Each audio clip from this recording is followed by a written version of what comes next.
So the first thing I'm going to do in this view is add a shapefile from a local disk. To do that, I need to go to Catalog, and I need to open the folders here. I need to connect to a folder that contains the shapefile. If I go to Documents, GIS, Gabon, Shapefile, Gabon, WBL, I can click on that, open it up, and here it contains a big long list of shapefiles that I've made in the past. I'm going to insert this Survey Area West into the map we've currently got on the screen by dragging it in and just letting it drop in there. So I've got rid of my catalogue there. If you go to View and click on Catalogue pane, it restores the catalogue pane. So the first thing to notice about this shapefile that you've just inserted from your local disk is if we go to the List by Data Source, you'll notice that the shapefile is coming from a local disk. Preferably, I'd like to have this shapefile be a part of the Gabon web map geodatabase online. So the way I do this is by right-clicking on Survey Area West and going to Data and exporting the feature. This opens up the geoprocessing pane for copy features, which is a tool. If you go to the Analysis tab and click on Tools, you can actually type in copy feature. You could right-click the tool and click Batch, which I've showed you in a previous demonstration, to copy multiple features at once. So if we just navigate over to the catalog here, let's take a look at what databases are within this project at the moment. If we open it up, we've got a default geodatabase, which was created when we opened up the web map in ArcGIS Pro software. It's created because this is where files will be temporarily stored unless I save this and it gets saved to the linked map. So if I go to geoprocessing, input features, I want to copy the Survey Area West, and let's name it Survey West. It's in the default geodatabase. Let's run this.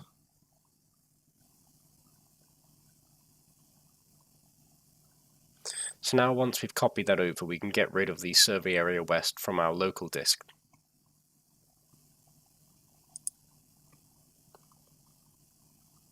And in the geodatabase, on the list by data source, we have Survey West.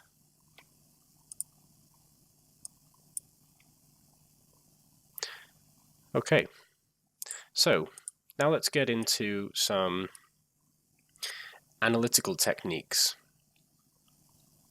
The first thing we're going to do is visually select different features on the map. Now, by visually selecting different features on the map, it can provide a feedback that reveals spatial patterns and suggests new directions for analysis. No, I didn't just read that off a piece of paper, it came to me just then. So, if we go to Map, we can select by various methods. We can select by location, which is quite self-explanatory, or we can select by attributes. They are one and the same, just they have different methods of selecting different features on the map. Today I'll show you how to select by attributes. So, what would you like to select? Oh, before I do that, I'm just going to change this Survey Area West here that we inserted. I'm going to drag it below some of the content here so that it's not overlapping. If we go to the contents, we've got Survey West here. Let's drag it down to the same position that the Survey Area East is. We can minimize that. I quite like the green color, so I'll keep it as it is. So, back to this select layer by attributes. On the input rows, we want to input the Gabon survey because we want to select some of these points here. So, the selection type, let's just make this content a bit smaller. The selection type, you have a different number of options here, but we're going to choose new selection because we haven't already got something selected. We want to make this a completely new selection. You can either use code when selecting by attributes with the SQL language, or you can add a clause, which for those of you who aren't proficient with coding, this would be the easier way. So we can add a clause.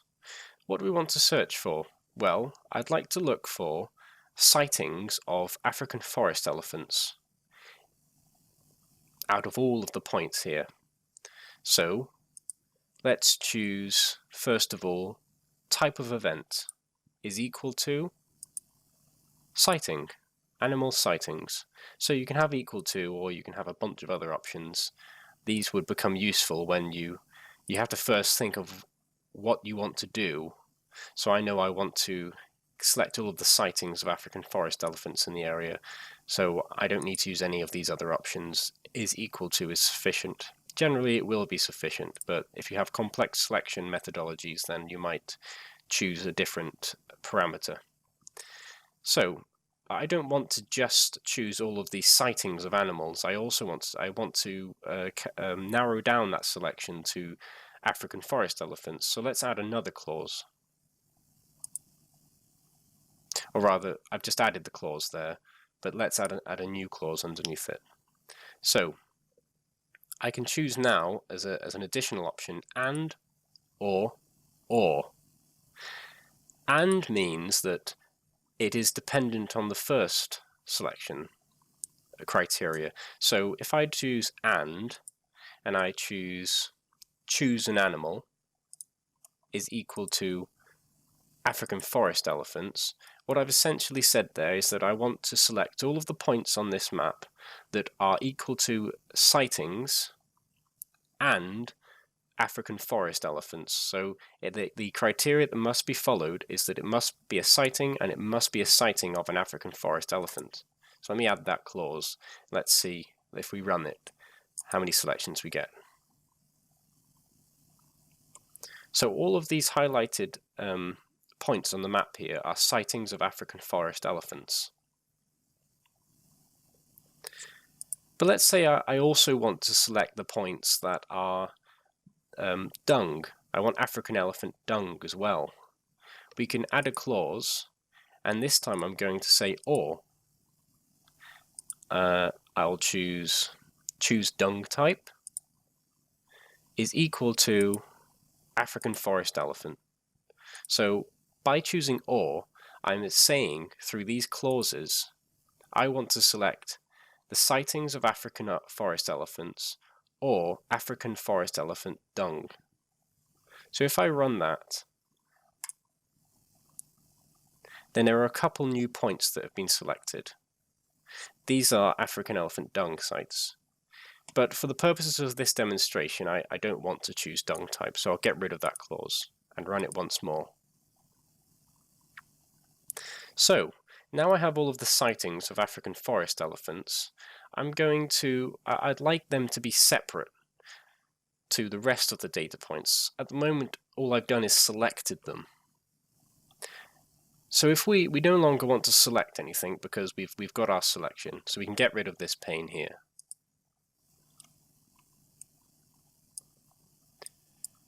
I'd like to go to Analysis, onto Tools, and to copy your selection to a new feature class, I'm going to use the tool Copy Feature.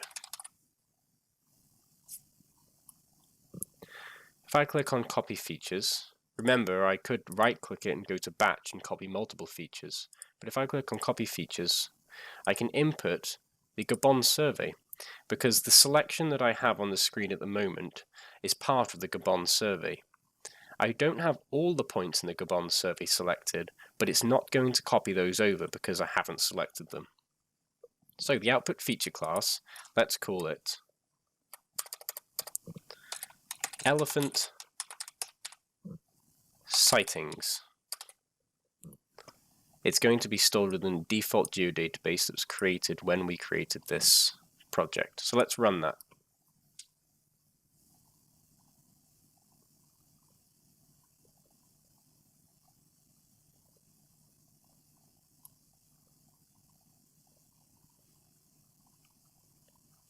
So, once that's completed, let's get rid of this copy features pane.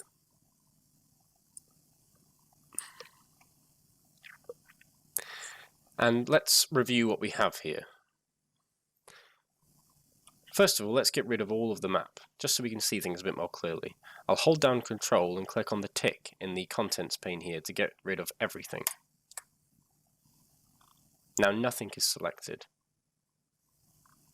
If I activate Gabon survey, then we have all the points from the Gabon survey from before. Let me go to map and clear my selection. You see how we have all the points from the Gabon survey? Now let's deselect the Gabon survey and select elephant sightings. Do you see how the elephant sightings have been created as a new feature after we copied the feature? We don't need the Gabon survey anymore because all I'm interested in are the elephant sightings, so let's delete that. And reactivate all of our layers by holding down Control and clicking the unticked box. All of the layers are reactivated. This black border around the land classification is something we don't need in the map. I mean, really we don't need any of these features. I just wanted to show you a bit more of a populated map with lots of feature classes. So really, let's actually get rid of most of these features to make things a bit more easier on the eye. So if I click on Coastal Scrub, I can get rid of all these features up to Survey West because I like to keep that. So let's hold down Shift and click on Survey Area East. So that selects all of those features at once. I right click and remove those. Now let's get rid of the swamp. Oops. Let's get rid of the swamp, the lagoon, the river east, river west, and we can keep the dark grey canvas because these are the base maps. So I'll hold Shift and select those four feature classes and remove them. And so now what I'm left with are elephant sightings and the survey area west. So, how can we take our analytical processing to the next level? I'd like to summarize some information about these elephants. So what I mean by summarize is I'd like to take a variable within the attributes table of the elephant sightings. So let's go to the attributes table of the elephant sightings. And I'd like to check for its mean and its standard deviation. Those are two variables which I'd like to calculate for this data. And that's a form of analyzing your data. So when you're calculating those kinds of variables, it needs to be a numeric value entered into the analytical technique. And so along here you can see that for each of these points there is a quantity field. These are the number of elephants sighted at that point. So I'd like to figure out the mean elephants sighted and the standard deviation of that mean. Let's close the attributes table. However, I don't want to know how the elephants within the survey zone affect my output. They aren't something I'm concerned with. I'm only concerned with the elephant sightings outside of the survey zone. So one way of doing this would be to simply select go to select by location, for instance, next to select by attributes, and I could input the elephant sightings as the input feature, and I could select the relationship to a selecting feature, which in this case I'll choose Survey West, which is this green survey area here. I want to select all of the elephant sightings that intersect Survey West, and I could run that, and see it selects them here. I could delete these from my data, but I'd rather keep the data as a whole, and what would be easier is to use an analysis technique which simply does this select layer by location within its own functioning.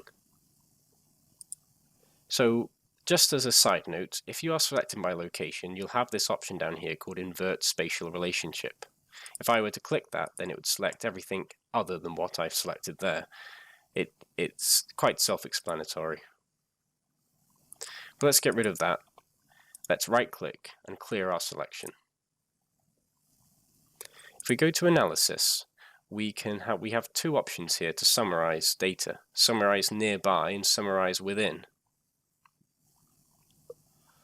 I'll choose Summarize Nearby because I'm not concerning myself with the features within the survey zone here. I want to know of the features outside of the survey zone. So if I choose an input feature of Survey West, that's the feature that will be summarized. That's the feature that we've chosen to summarize the points nearby. I can input summary features, which are the elephant sightings. The output will be Survey West near some, just as an arbitrary name, and the distance measurement in a straight line from the input feature. I want the distance of my measurement to be, well, let's check. If we go onto Map and go to the Inquiry section of the Map tab on the ribbon, we can click on the Measure tool, and I can click from this point here. I can draw a line out to there. That's 28 kilometers roundabout.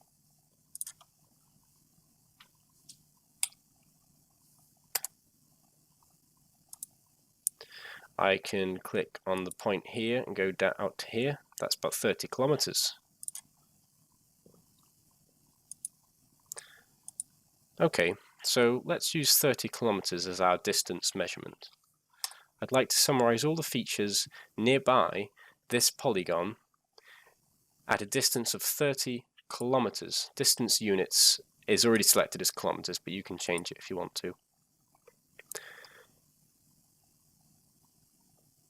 Summary fields we can leave blank for the purposes of this. Oh, I beg your pardon. We will fill in the summary fields, as we want to measure the quantity of elephants, and we want to calculate the mean of that quantity and their standard deviation. So now let's run this tool.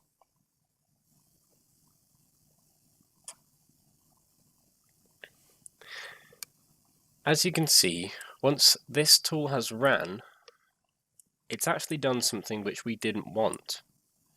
It's created a buffer in which it has summarized the data. I chose to summarize nearby this polygon, but because my buffer distance was 30 kilometers, it's completely overlapped the polygon.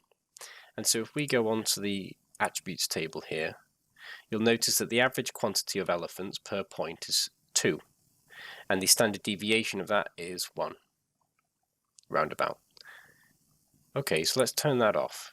And now let's try and do exactly what we wanted to do in the first place. So let's deselect the Survey West Near Summary layer. And so there are certain things that you can do to overcome complications in your analysis. You just have to use a bit of ingenuity.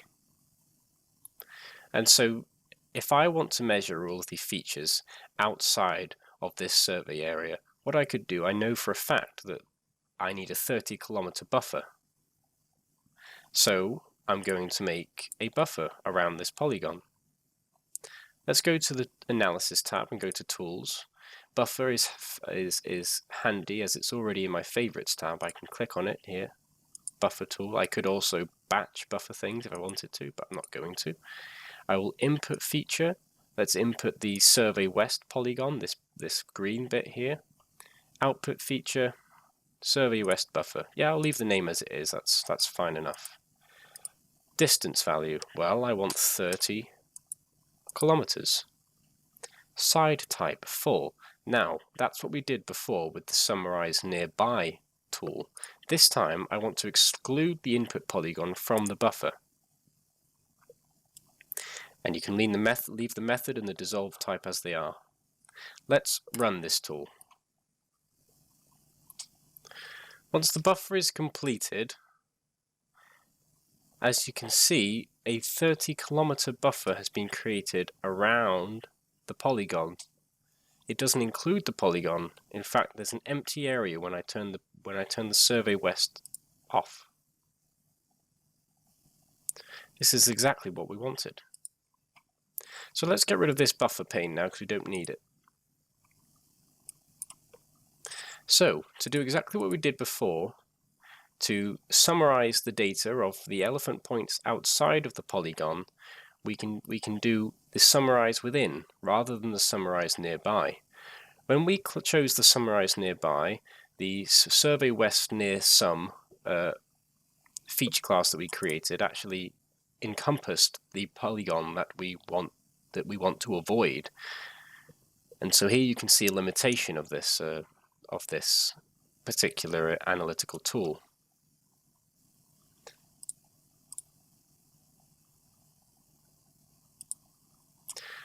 But now let's choose the summarize within. Zoom out a little bit.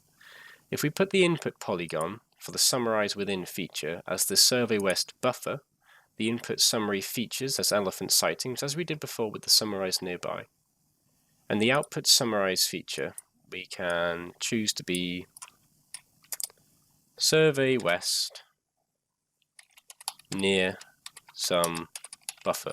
This is a really long name for a feature. I wouldn't recommend making names that long in your own projects. Try and keep names nice and short but understandable to you.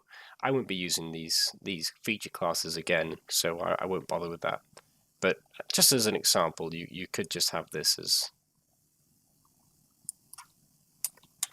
W some buffer. It's something which you understand as the west summary buffer. Okay, so anyway, let's do exactly what we did before and summarize the quantity of elephants at each point, and we want the mean and the standard deviation. Let's run this tool.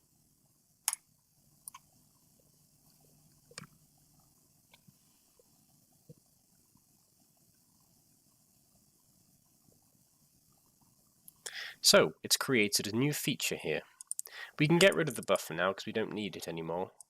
So remove that from our project. But if you need it back, remember, it's been saved to your geodatabase in the catalog here. Every feature you create during your project will be saved to the geodatabase. So, Western Sum Buffer. If we right-click this and go to its attributes table, you'll notice that the average quantity and the standard deviation are different. So let's take a look at, unselect that to take it off the map, and let's take a look at this one which we created as well, Survey West near sum, and compare the two. Go to its attribute table, notice that how the average quantity is changed. The standard deviation is not changed too much, about 0.2%, but the average quantity has actually gone down. These results aren't particularly relevant. They don't tell me much since all this data has been fabricated anyway, but it shows you just how the different tools can be used in different ways to summarize data or do whatever you want to do. Sometimes you have to combine tools in order to achieve a desired outcome. So remember back in the second demonstration when we created a model using the model builder. I could have, from the very beginning of this little section in which we have opened the Gabon web map in the ArcGIS Pro software, from the moment we selected all of our data through the map on the Select by Attributes pane, to the moment we created a buffer and then summarized the data by using the Summarize Within tool, we could actually translate all of that into a model by building it here. Just as a small refresher, I'll show you a bit of that. So the way you would go about doing that is by going onto the Model Builder tab. Notice the ribbon has changed now that we're in a Model Builder view. I could click on Tools, and what did we start off with? A Select tool. So we just started off with the select by attribute. So let's pull and drag that in there. You can select the layer by attribute, and then you can set that up. You can have the buffer tool here. Pull that in. And you could have the summarise within, which is already in our recent tab of the geoprocessing pane. So we could drag that in here. And so if you set that up in such a way, you'd have to use some trial and error unless you're particularly whiz at these sorts of building programs. You would be able to have all of the features, all of the tools that we ran through in this demonstration happen automatically with one single tool. It's very useful, this model builder. But for the purposes of this demonstration, I'm not going to show you how to do that, but simply bring it to your attention. Thanks for watching.